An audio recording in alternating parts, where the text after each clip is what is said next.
तुम्ही पाहत आहात MCN न्यूज मराठी। अकोला जिल्ह्याच्या जिल्हाधिकारी वर्षा मीना यांनी हिवरखेड येथे भर पावसात भेट देत सदाशिव संस्थान परिसरातील नमो उद्यान प्रकल्पाची पाहणी केली।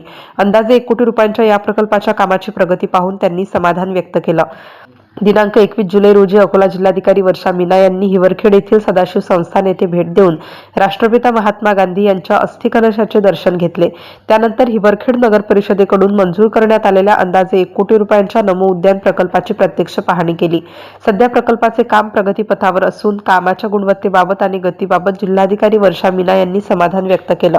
यावेळी त्यांच्या समवेत नगराध्यक्षा सुलभा दुतोंडे, नगर परिषदेचे मुख्याधिकारी सतीश गावंडे, रमेश दुतोंडे, तहसीलदार महेश रामगुंडे, उपाध्यक्ष प्रतिभा येऊल, गटनेत्या वैशाली वानखडे, सभापती वंदना वानखडे, प्रमिला मानकर, अजित खान, वैभव गावंडे, उपसभापती अनिता वाकोडे, नगरसेविका दीपाली इंगळे, नगरसेवक दीपक रायबोले, प्रथमेश नाठे, दानिश खान, किरण शिदानी, माजी सरपंच संदीप इंगळे, भाजप युवा मोर्चाचे शहराध्यक्ष सुदाम राऊत, राजेश वानखडे, रवींद्र वाकोडे, शासकीय कंत्राटदार सुरेश नाठे, इंजिनियर आकाश वाघ, मोहसिन ठेकेदार तसेच शहरातील शेतकरी बांधव आणि पत्रकार मोठ्या संख्येने उपस्थित होते।